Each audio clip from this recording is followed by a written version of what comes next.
Hello students. Students, आज की talk और आज का video it's about something very special.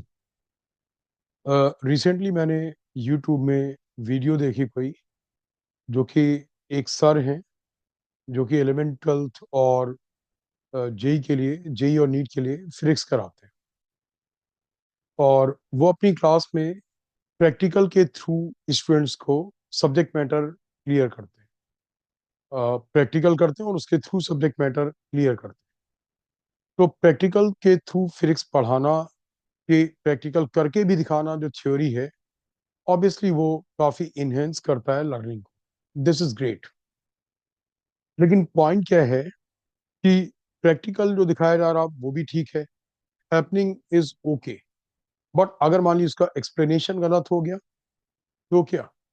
तो जो कॉन्सेप्ट जितना क्लियर होना चाहिए था, बल्कि उसका उल्टा हो गया। Ultimately those who prepare for the 11th exams, 12th exams, JEE और NEET, the target is what?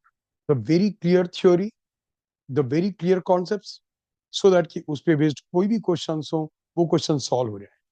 लेकिन अगर एक्सप्लेनेशन गलत हो गया तो दैट मीन्स व्हाट? किसी थियोरेटिकल पॉइंट का, किसी कॉन्सेप्चुअल पॉइंट का एक गलत एप्लीकेशन वो दिमाग में उस गलत चीज को डाल देता है। वो वीडियो क्या था और उसमें उन्होंने क्या बताया, आई टेल यू दैट। वो ये था, उन्होंने एक ट्यूब ली और इस ट्यूब में एक थ्रेड यहाँ डाला, उसमें एक ब्लॉक था,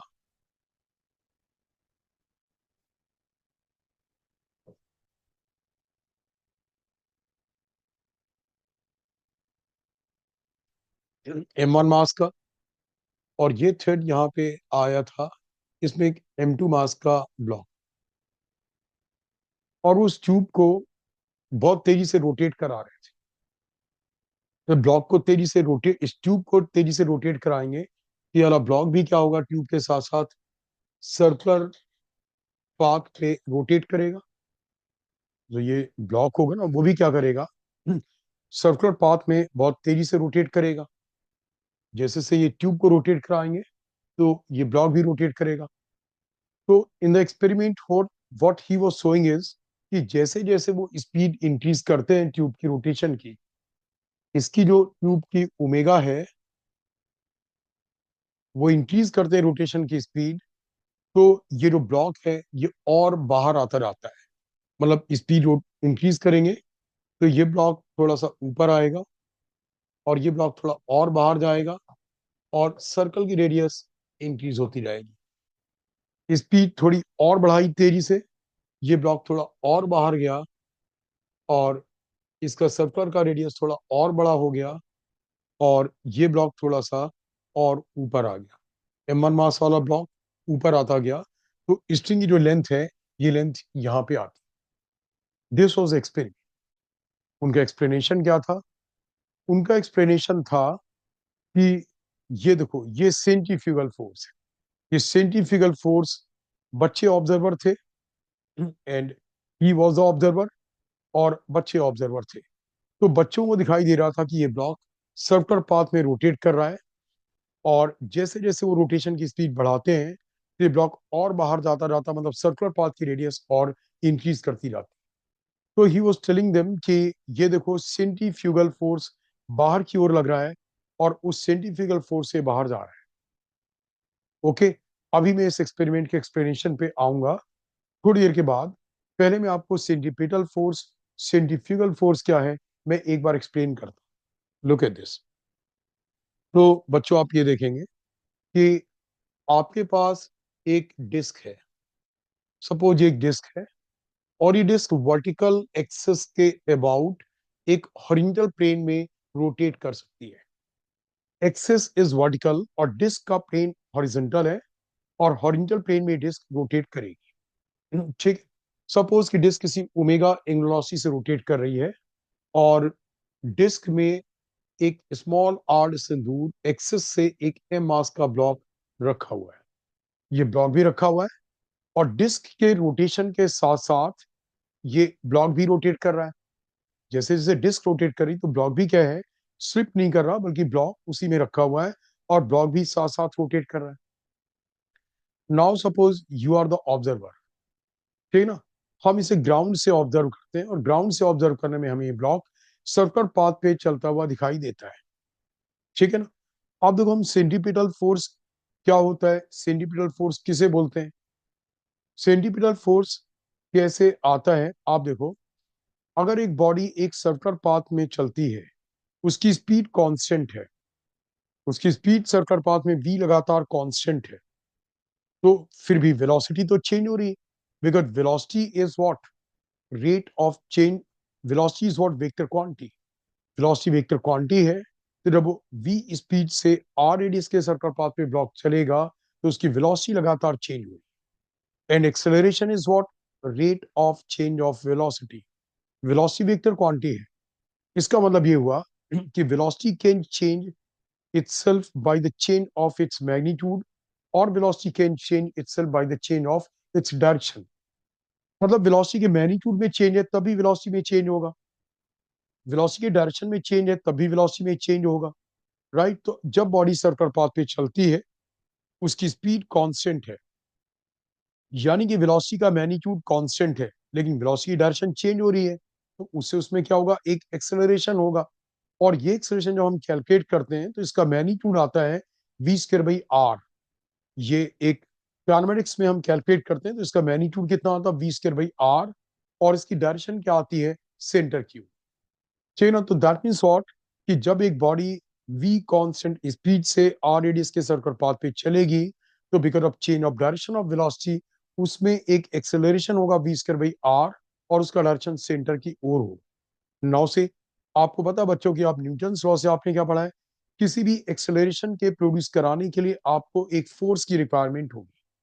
अगर आपको एक्सेलरेशन प्रोड्यूस कराना तो that means what, you need a force, आपको फोर्स की रिक्वायरमेंट होगी। तो सेंटीपिटल फोर्स क्या होता है, centripetal force is that force जो कि वो सेंटीपिटल एक्सेलरेशन प्रोड्यूस कराएगा। इसका मतलब ये हुआ, centripetal is the force which causes a body to move in a circular path. क्योंकि सर्कुलर पाथ पे चलाने के लिए एक्सेलरेशन चाहिए, एक्सेलरेशन के लिए फोर्स चाहिए, तो वो फोर्स जो बॉडी को सर्कुलर पाथ पे मोशन कॉज करेगा, यानी सेंटीपिटल एक्सेलरेशन प्रोड्यूस कराएगा, that force is called centripetal force, right. अब आप देखो नेचर में बहुत सी जगह एक इलेक्ट्रॉन न्यूक्लियस के चारों ओर सर्कुलर पाथ पे चलता है, तो इलेक्ट्रॉन को भी उस फोर्स की रिक्वायरमेंट है। जहां पे भी नेचर में ऐसा, नेचर ने उस फोर्स का अरेंजमेंट कर रखा है। तो यहाँ पे इलेक्ट्रॉन के ऊपर न्यूक्लियस की में जो प्रोटॉन्स हैं, उन प्रोटॉन्स की ओर एक अट्रैक्टिव फोर्स लग रहा है, उन प्रोटॉन्स की ओर एक अट्रैक्टिव फोर्स है। तो वो जो अट्रैक्टिव फोर्स है, that attractive force produces the centripetal force, वो attractive force centripetal force provide करता है। तो आप इक्वेशन कैसे लिखते हो, एक तरफ आप बॉडी का एबीडी बनाया, जो बॉडी सर्कुलर पाथ पे चल रही है, आप बॉडी को ऑब्जर्व कर रहे हैं ग्राउंड से और बॉडी सर्कुलर पाथ में चल रही है, तो आप करते हुए बॉडी का एबीडी बनाते हो।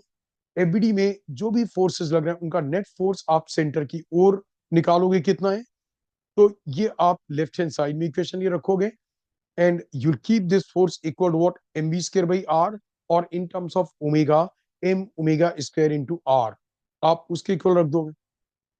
मीन्स व्हाट, आप बोलेंगे इस केस में this force is producing the necessary centripetal force. जैसे इलेक्ट्रॉन के केस में the electrical attractive force toward the nucleus provides और produces the necessary centripetal force. जैसे कि अर्थ सन के चारों ओर रिवॉल्व करती है, तो अर्थ को सेंट्रीपिटल फोर्स कौन देता है, the gravitational attractive pull of the earth, of the sun on the earth produces the necessary centripetal force.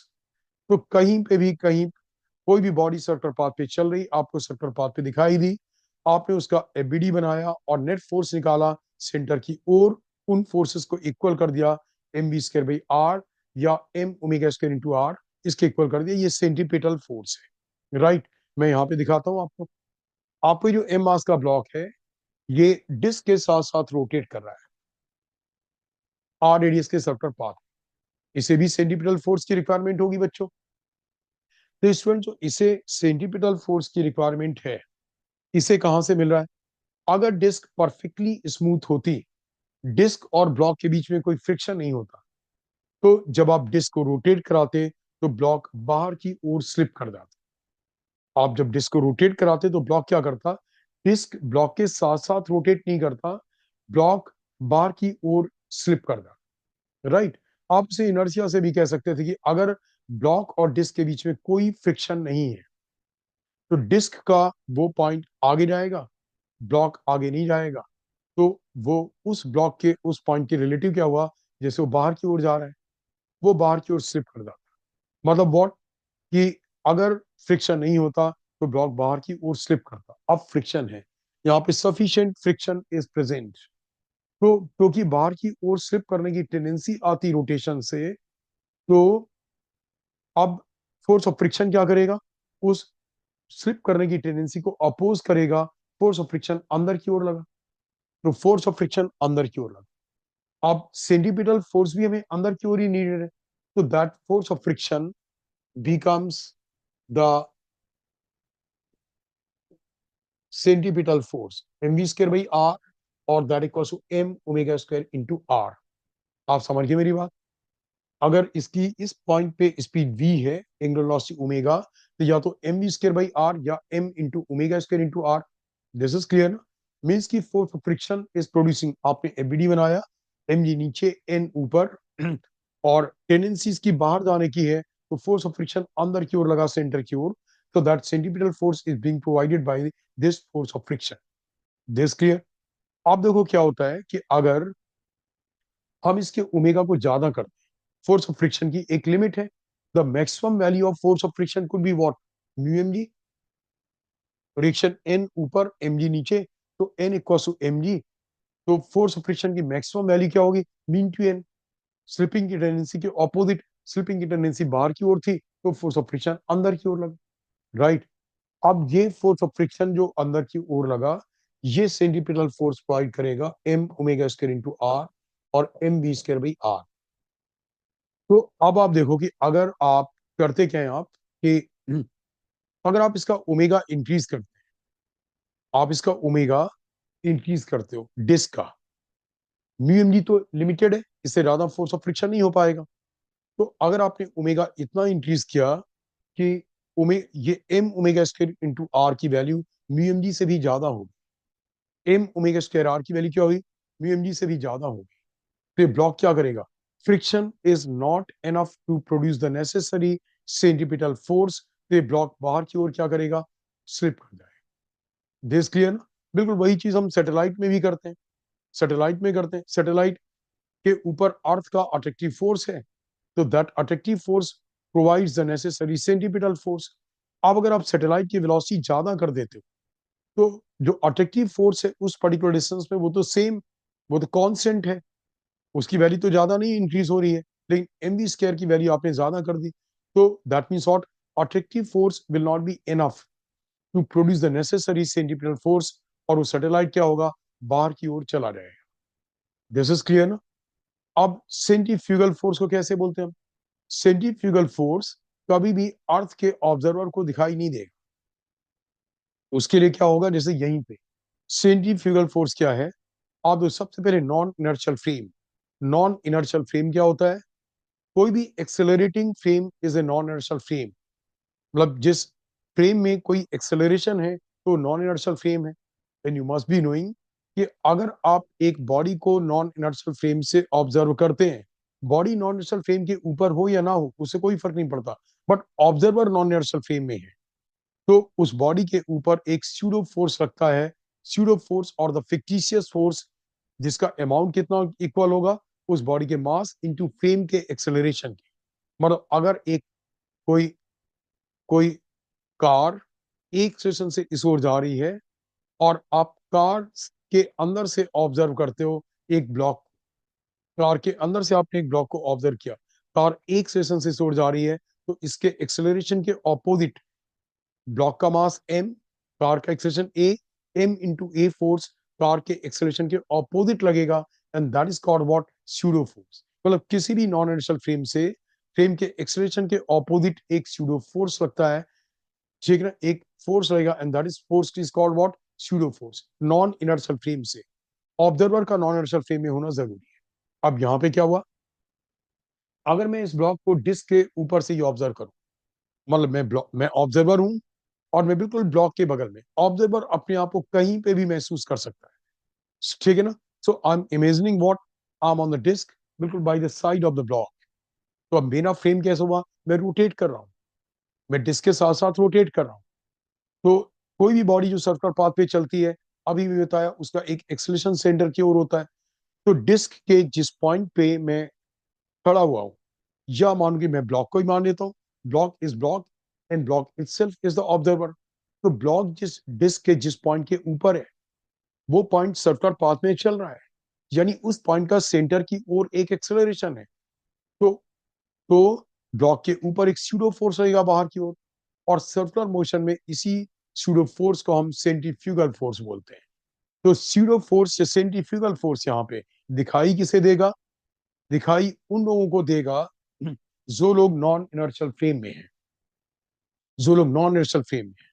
अब वो लोग इक्वेशन कैसे बनाते कि उस स्यूडो फोर्स, उस स्यूडो फोर्स की वजह से, कौन से लोग जो उसी रोटेटिंग फ्रेम में हैं, वो लोग सोचते स्यूडो फोर्स से सेंट्रीफ्यूगल फोर्स बाहर लग रहा, but why the block is not going out. तो वो लोग क्या बोलते हैं, okay force of friction is balancing it, centrifugal force is acting in the outward direction and force of friction is balancing that pseudo force or the centrifugal force। वो लोग इसे इस तरीके से बोलते हैं, लेकिन उनका फ्रेम क्या होता, रोटेटिंग फ्रेम। वो उस रोटेटिंग फ्रेम में होते, वो ग्राउंड फ्रेम में नहीं होते। दिस क्लियर ना। So this is how the centripetal force and centripetal force works. That means what, आप ग्राउंड फ्रेम में है, आपने किसी बॉडी को रोटेट करते हुए देखा, तो आप उस बॉडी का एफबीडी बनाओ। एफबीडी में यूल डेफिनेटली फाइंड कि कोई ना कोई नेट फोर्स सेंटर की ओर लग रहा होगा, एंड उस फोर्स को आप इक्वल कर दोगे m v square by r या m omega square into r के इक्वल। ये सेंटीपिटल फोर्स का इक्वेशन। अगर आप रोटेटिंग फ्रेम में हैं, तो रोटेटिंग फ्रेम में उस बॉडी के ऊपर एक स्यूडो फोर्स या सेंट्रीफ्यूगल फोर्स बाहर की ओर लगेगा। जब आप रोटेटिंग फ्रेम से ऑब्जर्व कर रहे हैं, तो स्यूडो फोर्स या सेंट्रीफ्यूगल फोर्स बाहर की ओर लगेगा, और वो फोर्स किसी ना किसी फोर्स को, अगर बॉडी सर्कुलर पाथ पे चल रही है और बाहर नहीं जा रही है, तो कोई ना कोई फोर्स होगा उसे बैलेंस करेगा, राइट। जैसे यहाँ पे फोर्स ऑफ फ्रिक्शन उसे बैलेंस कर रहा है, क्योंकि उस बॉडी के लिए जो इसका जो इसका मोशन इसी रोटेटिंग फ्रेम से ऑब्जर्व कर रहा है, उसे ये सर्कुलर पाथ पे चलता हुआ दिखाई थोड़ी देगा। आप ऑब्जर्वर हैं, आप बिल्कुल ब्लॉक के बगल में वहां पे जिसमें खड़े हुए, तो वो तो आपके साथ साथ चल रहा ना, तो आपको सर्कुलर पाथ में दिखाई नहीं देगा, बट आप तो नॉन इनर्शियल फ्रेम में है ना। तो सीडो फोर्स तो लग रहा ना ब्लॉक के ऊपर, वो सेंट्रीफ्यूगल फोर्स को फोर्स ऑफ फ्रिक्शन बैलेंस कर। अब आप देखो, उन्होंने जो मैंने बोला कि वो बड़े फेमस है सर, प्रैक्टिकल करके क्लास में सिखाते हैं, और प्रैक्टिकल से एक कॉन्सेप्ट को अगर करेक्ट तरीके से एक्सप्लेन किया जाए, थ्योरी भी पढ़ाई गई, कॉन्सेप्ट भी बताया गया, और उसके बाद उसे एक्सप्लेन किया गया, तो ऑब्वियसली बच्चों को अच्छा क्लियर होगा। लेकिन एग्जैक्टली exactly उसका उल्टा होगा अगर उसी कॉन्सेप्ट को गलत ही बता दिया गया। उन्होंने क्या बोला, मैं इसे तेजी से रोटेट कराता जाऊंगा, जितनी तेजी से रोटेट कराऊंगा बाहर जाएगा, क्योंकि इसके ऊपर सेंट्रीफ्यूगल फोर्स बाहर लगा है। तो बच्चे ऑब्जर्वर थे, बच्चे ग्राउंड फ्रेम में हैं, बच्चों को ये ब्लॉक सर्कल पाथ पे चलता हुआ दिखाई दे रहा है, तो बच्चों को सेंट्रीफ्यूगल फोर्स कहाँ से दिखाई देगा। उन बच्चों को बताना चाहिए ना कि आप भी इसे ऑब्जर्व कहाँ से करो, इस ट्यूब में ही। आप ट्यूब ट्यूब पे ही कहीं पे हो जाओ, आप ट्यूब के सर्कमफेरेंस में ही कहीं पे बैठ जाओ। इमेजिन करो कि आप ट्यूब के सर्कमफेरेंस में, तब आप उनका फ्रेम रोटेट कर रहा होता और वो नॉन इनर्शियल फ्रेम होता, और सेंट्रीफ्यूगल फोर्स बाहर लगता। बच्चे तो क्लास में हैं, वो इसे रोटेट करते हुए देख रहे हैं, तो उनके लिए इक्वेशन क्या होगा, उनके लिए इक्वेशन यहाँ पे tension T, T is equal to m1g। वही टेंशन टी यहाँ हुआ, m1g के इक्वल। तो वो लोग तो बोलेंगे कि tension T is producing the necessary centripetal force, so T equals to mv square by r, और that equals to m omega square into r. अब टी की वैल्यू लिमिटेड है, ओमेगा को बढ़ाते जा रहे हैं, तेजी से रोटेट करा रहे हैं, ओमेगा जब ब्लॉक की स्पीड को बढ़ाते जा रहे हैं, तो ये टाइम ये बड़ा हो गया, और टी तो लिमिटेड है m1e के इक्वल। अब उससे बड़ा नहीं होगा टी, तो क्या होगा, नेसेसरी सेंट्रीपिटल फोर्स और sufficient centripetal force is not available, ठीक है ना, तो क्या होगा, ब्लॉक बाहर की ओर जाता रहेगा। Is that clear?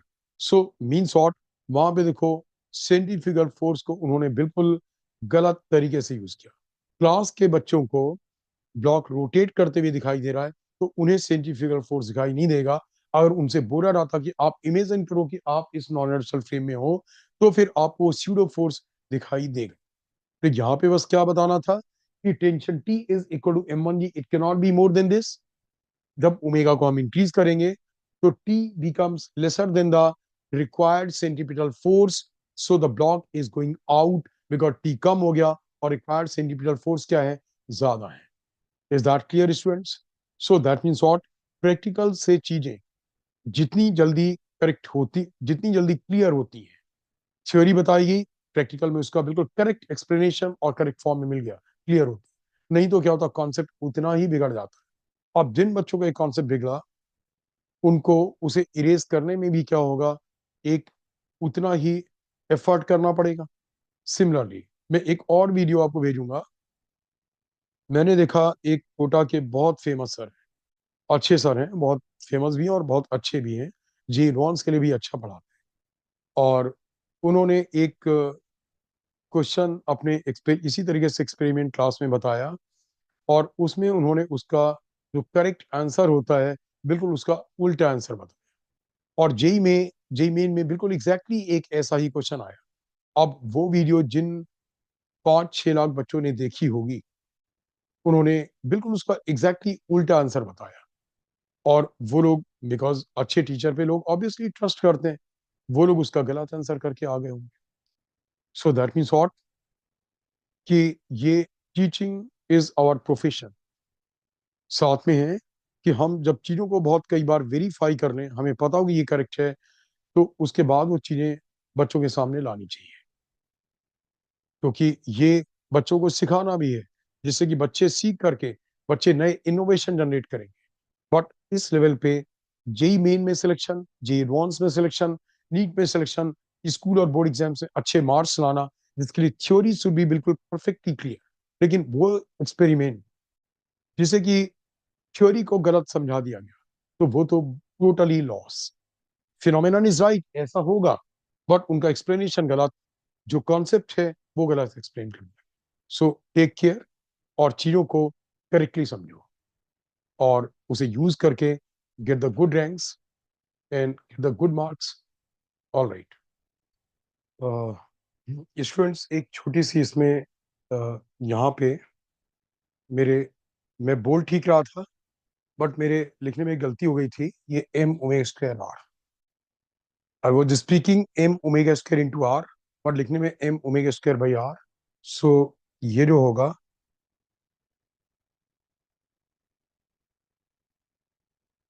this will be equal to m omega string, here remaining everything is alright.